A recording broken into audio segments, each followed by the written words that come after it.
Bienvenue à tous dans cette émission que nous consacrons entièrement à la diaspora congolaise. Alors la question que nous allons nous poser, c'est celle de savoir si la diaspora congolaise participe-t-elle à la reconstruction de la République démocratique du Congo? La diaspora dispose-t-elle des projets concrets de développement? Est-ce que cette diaspora est vraiment visible? Et quel est le niveau de participation de cette diaspora au développement de la République démocratique du Congo? À ce sujet, nous recevons sur ce plateau Olivier Ngwende, habitué d'ailleurs à Télé 50. Il est initiateur du mouvement patriote, mais aussi général FMK, c'est ça. Oui, voilà. Je vous laisserai également le temps de pouvoir vous présenter vous-même. Monsieur Tabou Eboma, président de l'ASBEL Salongo Pona Congo, c'est ça. Merci d'avoir répondu à notre invitation. Merci à vous. Et finalement, Olenga Owanji, qui est cofondateur de cette ASBEL, c'est ça. Tout à fait. Merci d'avoir répondu à nos questions, à notre invitation, j'allais dire. Alors, je commence d'abord avec vous. Voulez-vous vous présenter personnellement, le temps que nos invités, disons nos téléspectateurs, puissent vous connaître? Ngwende Olivier, votre frère. Hein, je réside au Royaume-Uni et maintenant je suis à cheval entre le Royaume-Uni et le Congo, mon pays. Comme on a dit à l'énoncé, initiateur du mouvement patriote, qui est un mouvement qui rassemble les jeunes Congolais qui tout simplement aiment le Congo, oui, et veulent y faire quelque chose. Et Général FNK qui est le Front National K, ça veut dire le rassemblement d'activistes qui sont là pour défendre les intérêts de la nation. Très bien. Ouais. Alors je vais laisser la parole également à M. Tabou, temps de pouvoir se présenter. D'abord, merci de nous avoir accueillis. Oui. Merci au nom de Salongo Pona Congo ainsi que ses membres. Oui. On est situé à cheval aussi entre la Belgique et notre terre, la terre Congo ici sur le C'est en Belgique que vous vivez? C'est en Belgique que nous vivons. Oui. Et on a mis en place les structures parce qu'on cherche le développement du pays. Oui. Alors on a implanté l'ONG Salongo Pona Congo pour ensemble soutenir le développement du pays. Monsieur Olenga, vous aussi? Exactement comme mon cher camarade vient de dire. Nous, ce que nous avons remarqué venant de la diaspora, il manquait une plateforme en fait, une plateforme qui pouvait accueillir les Congolais de l'étranger pour venir s'installer au pays. Et alors on a voulu orchestrer tout ça dans le cadre de l'appui de la modernité du pays. Voilà, on va parler de la République démocratique du Congo. Vous suivez de loin le développement du pays, l'actualité en République démocratique du Congo. Alors la première question que je vous pose, est-ce que vous avez l'impression, vous qui vivez à l'étranger, que la RDC bouge, va de l'avant, ou nous sommes dans une situation stagnante? Je commence par vous. La RDC bouge. Elle bouge, elle avance, elle change, elle se métamorphose dans les deux sens, en positif et en négatif. Mais en tout cas, elle bouge. Parce que... Qu'est-ce qui vous fait dire ça? Ce qui nous fait dire ça, c'est que, comme nous allons voir par exemple du point de vue infrastructure, oui, il y a de très grandes avancées. Du point de vue immobilier, du point de vue économique, du point de vue développement, du point de vue initiative au développement, entrepreneuriat, le pays est en train effectivement d'avancer. De la présence internationale, le pays est en train d'avancer.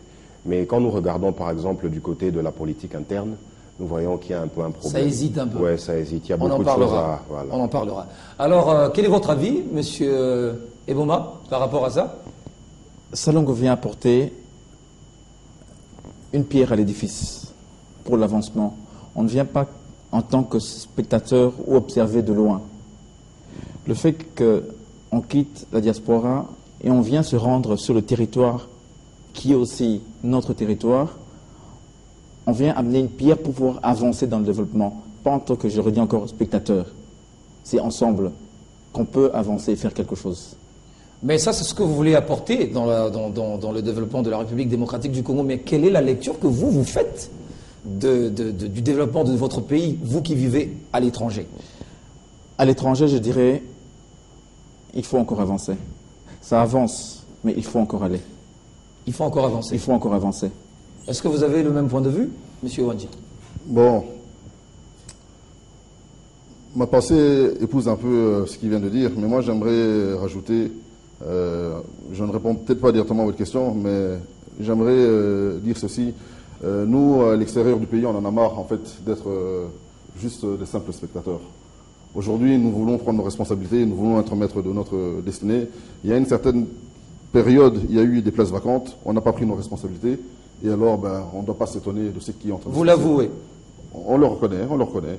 Personnellement, moi je le reconnais, peut-être pas au nom de la diaspora, mais moi-même en tant qu'individu, je reconnais qu'il y avait des places vacantes à prendre, on n'a rien fait. Et voilà. Alors je reviens à vous, Olivier. Si aujourd'hui la diaspora congolaise est spectatrice de ce qui se passe en République démocratique du Congo, dans votre pays, la faute à qui? C'est les autorités congolaises qui ne vous accordent pas l'opportunité de pouvoir y participer, ou c'est vous qui êtes un peu réserviste? Ça va dans les deux sens. Ça va dans les deux sens. Dans le sens où la diaspora congolaise, en général, n'est pas très informée sur ce qui se passe dans le pays. Nous n'avons pas assez de médiums d'information crédibles, sérieuses, précises, qui peuvent servir de tremplin ou qui peuvent servir de moteur ou de motivateur pour que le Congolais puisse avoir les yeux braqués, fixés sur son pays. Alors, de l'autre côté aussi, en contrepartie, nous voyons que ce qui a plutôt pris place, c'est l'intox. On a laissé plus de place à l'intox, et ce que je reproche justement à la partie congolaise, ça veut dire à nos autorités d'ici, ils ont laissé cet intox devenir une gangrène. Grandir. Yes, exactement. Et ce phénomène a fait que nous avons maintenant, en majorité, une diaspora qui se ligue, à première vue, contre son propre pays, contre sa propre nation. Et c'est un grand regret. Tout simplement parce que cette diaspora n'est pas informée. Elle n'est pas informée. L'information est la clé de tout. Mais il y a un point qu'il faut aussi appuyer. Oui. L'information n'est pas traitée par des professionnels. La majorité des gens qui font passer ce genre d'informations sont des animateurs. Donc un animateur n'est pas un professionnel. Un animateur, il est là pour distraire, il est là pour tout ce qui est récréatif. Et alors, lorsque ces informations-là qui n'ont pas été traitées guident la masse populaire, c'est normal qu'il y ait certaines incompréhensions. Vous avez le même point de vue, vous aussi? Parce qu'à un moment, vous étiez spectateur, vous avez pris la décision de mettre vraiment la main dans la pâte. Moi, je vais encore appuyer un peu plus sur un point, que non seulement on ne reçoit pas les informations qu'il faut, mais il faudrait à long terme créer une passerelle correcte entre la diaspora et le Congo. Une passerelle? Une passerelle. Oui. Franche. Sinon, il y aura observateur d'un côté et animateur de l'autre. Oui. Si je comprends bien, c'est exactement ce que nous avons connu en République démocratique du Congo il y a quelques années. Il y avait une structure, un vice-ministère chargé de contrôler la diaspora. Ça a quand même fait ses preuves. C'est pas ça? Personnellement, je dirais non. Non. Non. Si vous allez aujourd'hui interroger la majorité des Congolais, peut-être qu'ils ont entendu parler de ça à la volée comme ça. Dire que c'est un échec. Ils ne savent pas ce que c'est. Vous parlez de la situation à Londres, où vous êtes basé. Je parle de la situation à Londres, où je suis basé, mais on se balade, on se promène. Ouais, aller d'un bout à l'autre, c'est facile. Et de l'autre côté, l'information circule vite. Vous voyez, non. Ce ministère n'est pas connu des Congolais. Le Congolais ne sait même pas à quoi ce ministère sert. Nous ne savons pas où ce siège se trouve, comment les contacter, qu'est-ce qu'ils font exactement, qui en sont les animateurs. Et aussi, ces animateurs sont-ils de Kinshasa ou sont-ils localement résidents au pays, ou ces animateurs sont résidents à l'étranger ou la diaspora, comme on dit la diaspora congolaise. C'est une grosse question. Non, nous ne sentons pas la présence de ce ministère. Mais le problème aussi, quand vous dites que vous n'êtes pas informé, ça veut dire que vous aussi, vous ne faites pas le premier pas. Vous avez des consuls, des ambassades auprès desquels vous pouvez recueillir des informations. Non, je pense d'informations. Non, ne dites pas qu'on ne fait pas le premier pas. Parce que Salongo Pona Congo, nous sommes en 2014. C'est depuis 2011 qu'on a mis en place. 2011. Et ne dire qu'on ne fait pas le premier pas, on a fait le premier pas de nous-mêmes. On est sur place. On est reconnu sur le territoire congolais avec un numéro. Que ce soit sur le territoire belge avec un numéro TVA et sur le territoire congolais avec un numéro. Depuis 2011. Et depuis 2011, on essaye de pouvoir faire avancer l'ONG dans le public, dans tous les secteurs. Parce qu'on a créé 5 onglets que j'espère qu'on aura le temps de développer. Alors, dire qu'on ne fait pas le pas ou... Non. On est là sur le territoire congolais pour l'instant, je pense. Mais puisque vous dites que la République démocratique du Congo change, est-ce que cette situation, la prise en charge des Congolais de la diaspora, est-ce que ça aussi ça a changé? Ça avance? Ou bien à ce niveau-là, ça ne bouge pas du tout? Il faut que quelque chose soit fait. Quand vous dites prise en charge, dans quel sens exactement? Prise en charge, ça veut dire que, comme le monsieur l'a dit tout à l'heure, qu'il y ait véritablement une passerelle entre vous qui vivez à l'étranger et les autorités congolaises. Ok, moi je vais le séparer dans ce sens, en allant par des exemples. Si vous nous dites par exemple, obtenir un passeport, aujourd'hui c'est un peu plus facile que ça l'était à l'époque. Avoir des informations, on peut aller sur un site, c'est un peu plus facile que ce l'était à l'époque. Nos ambassades sont maintenant un peu plus propres, elles paraissent être un peu plus organisées qu'avant. Mais si nous devons parler en termes de, par exemple, opportunités d'investissement au Congo, opportunités d'emploi, opportunités d'initiative au développement, à la contribution à ce que nous avons appelé ici la révolution de la modernité, ou 5 chantiers à l'époque, c'est zéro, il n'y a rien. Oui, ça doit aller dans tous les sens. Nous faisons cet effort de venir ici, mais nous devons aussi sentir qu'il y a cette envie de nos autorités, de ceux qui sont ici au pays, non seulement de nous accueillir, mais aussi de nous faciliter ou de nous encadrer, de nous accompagner dans ce cheminement, mais aussi une volonté venant de leur part de venir aussi nous visiter où nous sommes, pour que nous puissions aussi échanger et partager et leur montrer aussi ce que la diaspora congolaise a pu achever à l'extérieur dans l'intérêt de son pays. Mais aujourd'hui, la diaspora, elle est quand même accusée, les membres de la diaspora, accusés d'évoluer dans l'informel, mais aujourd'hui en République démocratique du Congo, vous avez par exemple des particuliers, des banques nigérianes, ghanéennes, mais vous préférez évoluer de vous-même dans l'informel. Non, il y a une prise de conscience de l'autre côté chez les Nigériens et les Ghanéens. Vous, non. Non, il y a aussi une prise de conscience. Vous voulez que l'État vienne vers vous? Non, attendez. Il y a aussi une prise de conscience du côté des Congolais, voyez. Et en parlant par exemple de la diaspora, si nous devons voir la diaspora nigériane, la diaspora ghanéenne, à Londres, elle est accompagnée. Ils ne font rien tout seuls. Il y a des structures gouvernementales d'accompagnement. Si aujourd'hui vous voyez que peut-être ce sont des jeunes qui hier étaient individus, simple, mais qui aujourd'hui devient entrepreneur, jusqu'au niveau, il va dans un autre pays pour commencer à aller y investir. Et ne vous en faites pas, s'il investit, c'est d'abord dans leur propre intérêt, parce que peut-être le marché est convenable ici. Oui. Vous verrez qu'il y a la mainmise à l'arrière de leur gouvernement, de leurs autorités. Et il y a surtout des structures d'accompagnement et de protection.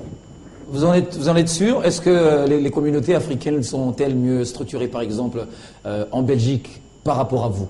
En tout cas, en Angleterre, oui. En Angleterre, oui. Ah, oui. En Belgique, c'est le même constat. Il faut du travail encore. Il faut travailler. Il n'y a pas d'aide d'accompagnement en Belgique. Pas d'accompagnement. Il n'y a pas d'aide d'accompagnement. Sinon, les gens ne seront pas là aérés, toujours dans l'immobilisme.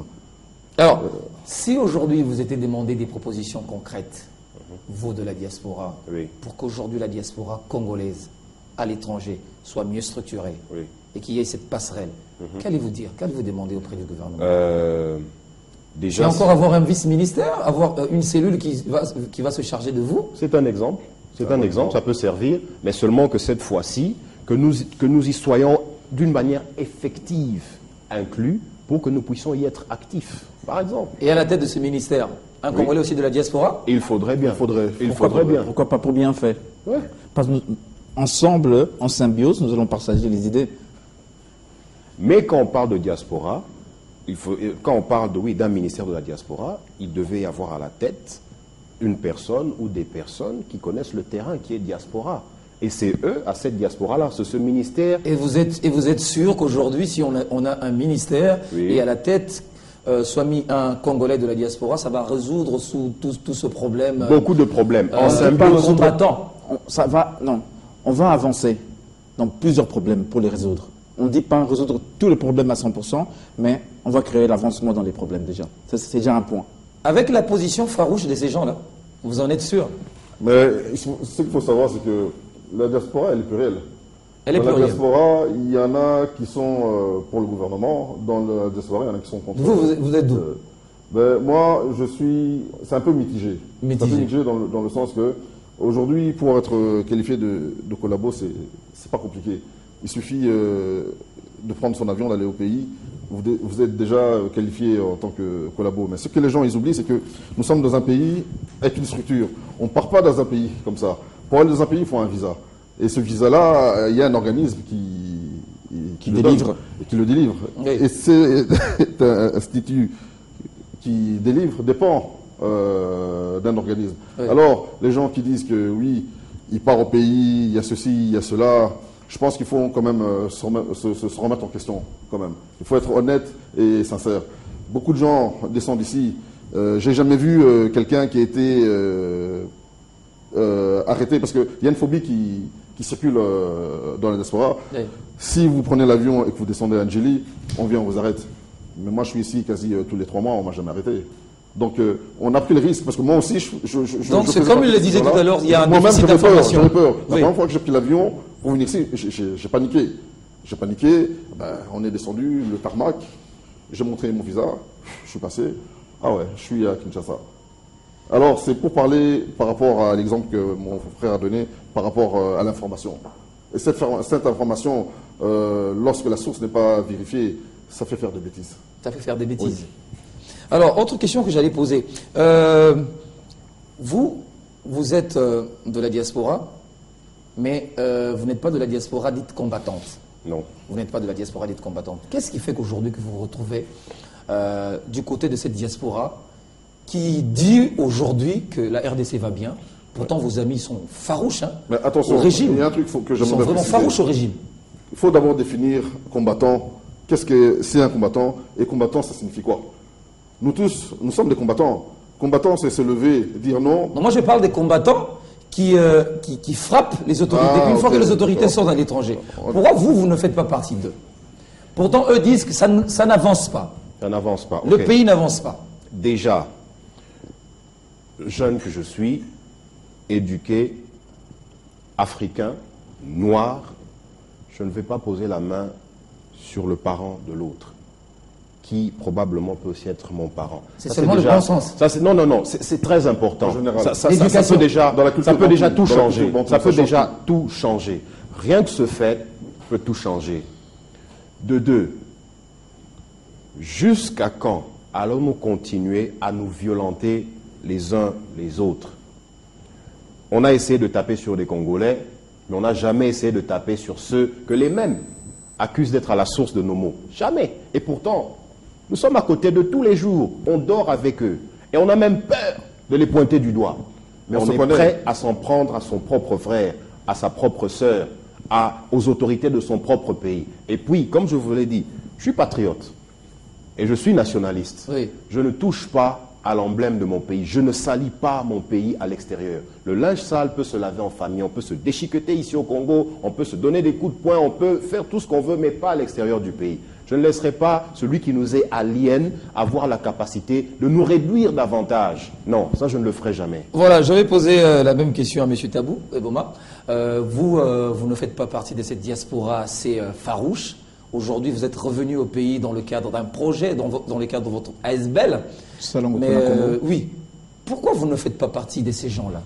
C'est un problème d'éducation, un problème de bon sens, ou c'est parce que vous avez une conscience un peu particulière? Je suis parti avec une idée. On juge à distance. Moi, je suis venu juger sur place. Et j'ai créé un système. Je préfère qu'on juge par rapport à un système qu'on met en place. Pas par rapport aux faits et aux animations extérieures qu'on crée pour essayer d'embellir ou de salir quoi que ce soit. Salon au Plan Congo est venu pour mettre en place un soutien pour l'avancement du développement. À terme, J'aimerais bien qu'on regarde Salongo Pona Congo. Comme dit le frère, il y a l'éducation dans tout ça. On s'empoigne. Ça plaise à d'autres ce qui se passe. Oui. Et ça retarde beaucoup de choses. Ça retarde beaucoup de choses. Soyons jugés par le fait. Très bien. Monsieur Ouandji, vous aussi? Mais moi, qu'est-ce que je Bien pourrais éduqué? dire?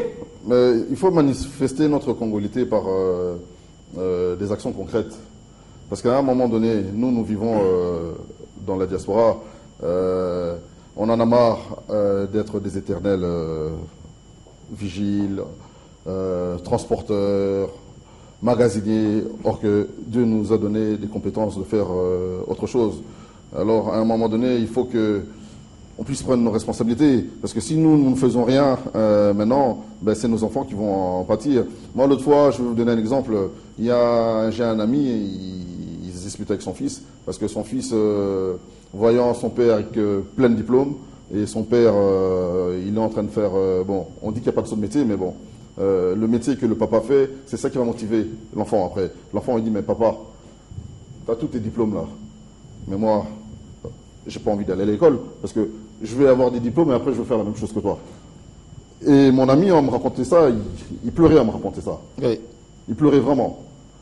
Maintenant, nos amis, lorsqu'ils ont un comportement délinquant, est-ce que vous pensez que c'est un exemple pour nos enfants? Et quand bien même qu'ils font ce qu'ils sont en train de faire, pensez-vous que c'est cette attitude qui va changer le système? Moi, je ne pense pas.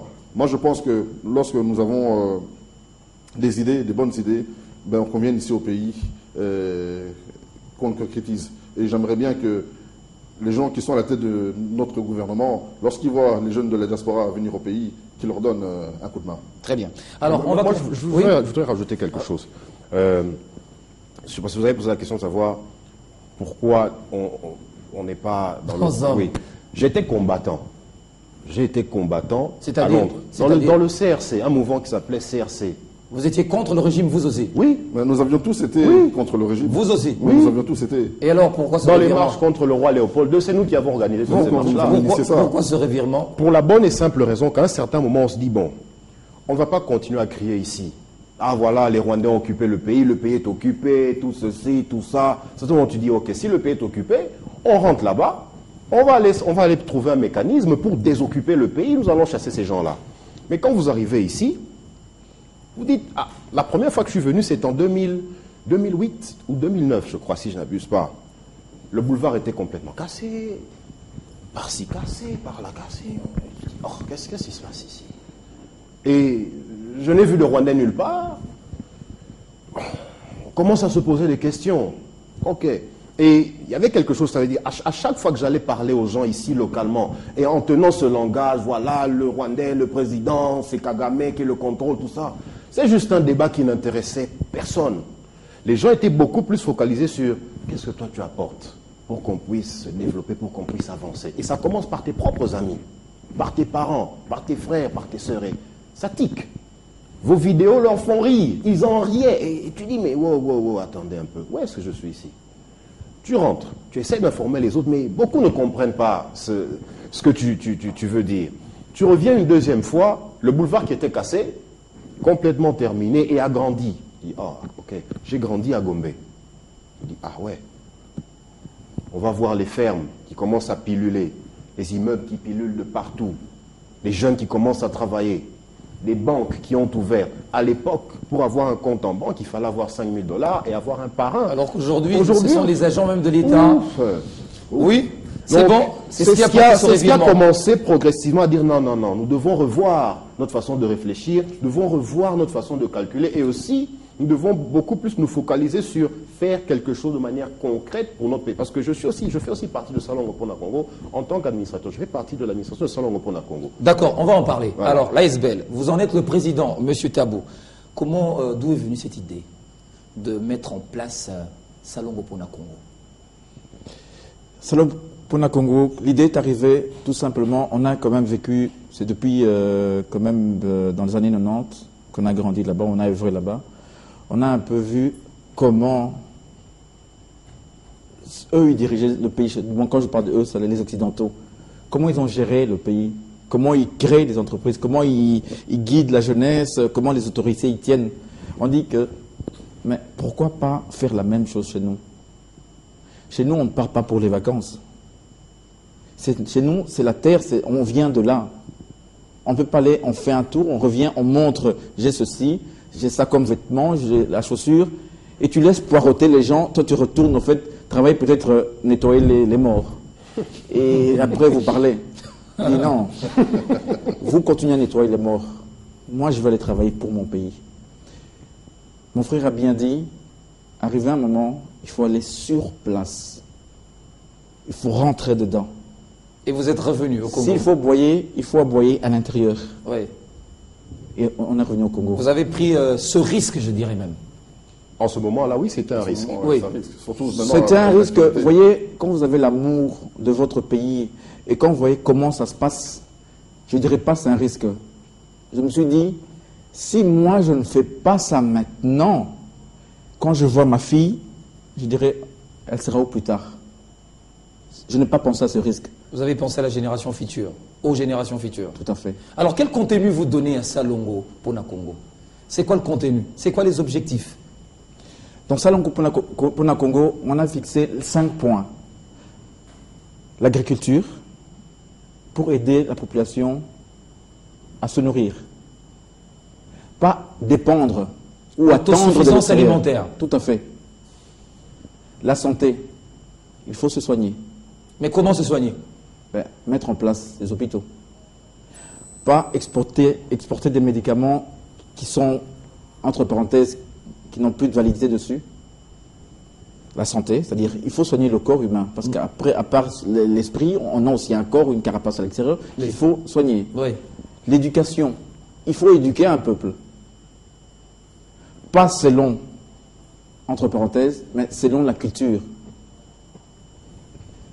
Au départ, on a parlé de Congo avec un. Oui. Mais quand je parle de Congo avec un, la culture selon nos us et coutumes. Oui. Il y a l'environnement, l'endroit où vous vivez. Parce que des fois, on arrive à des endroits où on vit, il y a de la poubelle à gauche, à droite, et on a l'air de croire que c'est normal. Il faut que l'environnement soit sain. Tout à fait. Ensuite, le transport. Le transport. Transport de biens, transport Des personnes. de personnes, transport de marchandises, transport de malades. C'est les 5 points que nous estimons au sein de Salongo Pona Congo, c'est les primordiaux.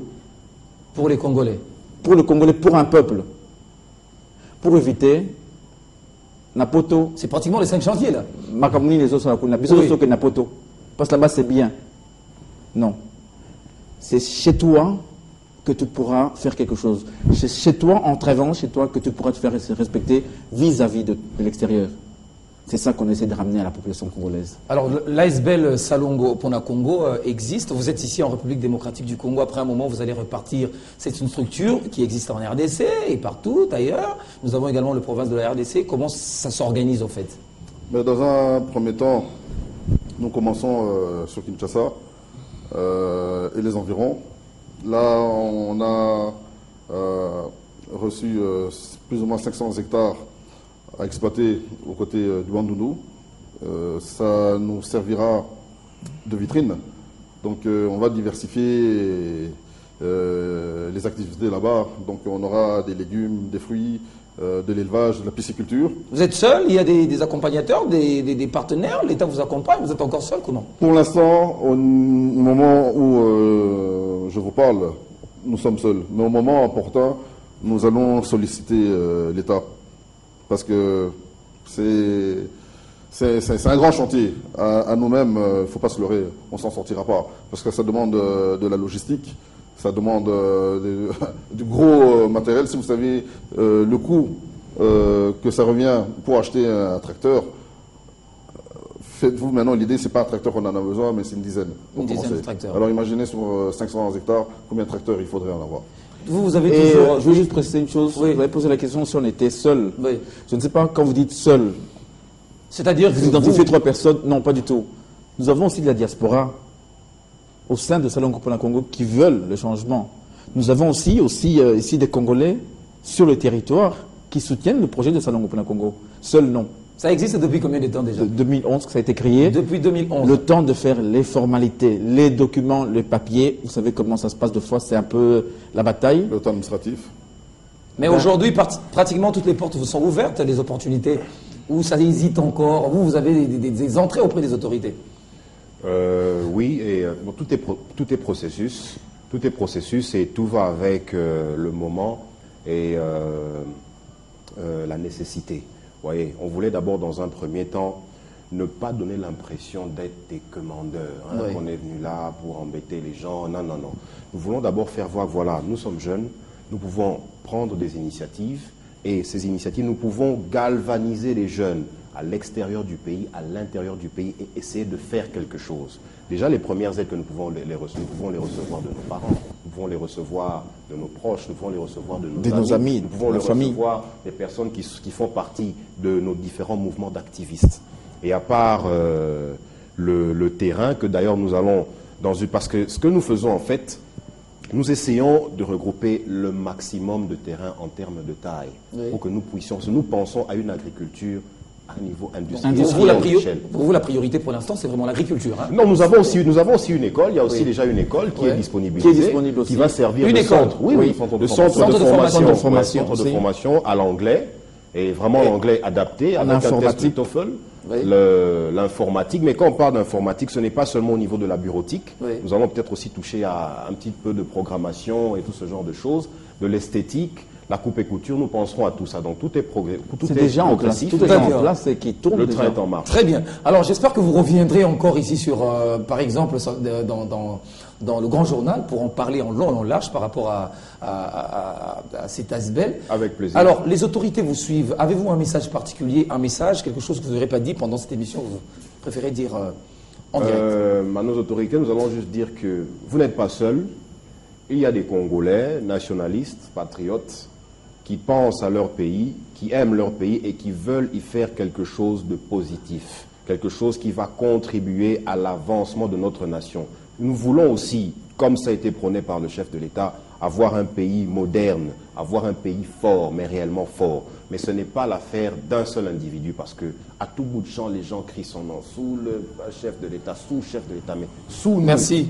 Voilà. Olivier Ngwende, initiateur du mouvement Patriote, merci d'avoir été de nôtre. Vous aussi, un dernier mot avant de finir cette émission. Je pense que tout a été dit. Moi, dans ma manière de faire, c'est-à-dire je n'aime pas beaucoup parler. Moi, c'est dans l'action. Mes réponses se trouvent dans l'action. Voilà. Merci, monsieur Olenga Owanji. Vous êtes cofondateur de cet ASBEL. Merci d'avoir répondu à nos questions. Et monsieur Tabou, je vous laisse finir. Moi, je vais d'abord vous remercier de nous avoir accueillis et j'espère qu'on sera encore de visite sur votre plateau. Moi, j'attire juste l'attention à la population congolaise parce que je pense que Salongo Congo, pour l'instant, le nom tourne. On a encore besoin des adhérents, on a encore besoin. Mais justement, ils pourront me poser la question juste après l'émission. Mais on vous trouve où? Qu'est-ce que je veux leur dire? Il y a déjà un site internet dessus avec différents numéros de téléphone, www.salongo.congo, Congo avec K.com. Oui. Et dessus, il y a toutes les références, il y a les numéros de téléphone et dessus, on pourra nous joindre. Très bien. Monsieur Tabou Eboma, vous êtes président de l'ASBEL Salongo Pona Congo. Merci également d'avoir répondu à nos questions. Merci. Merci à vous de nous avoir suivis dans cette émission spéciale consacrée à la diaspora. Portez-vous bien, à très bientôt avec le même plaisir.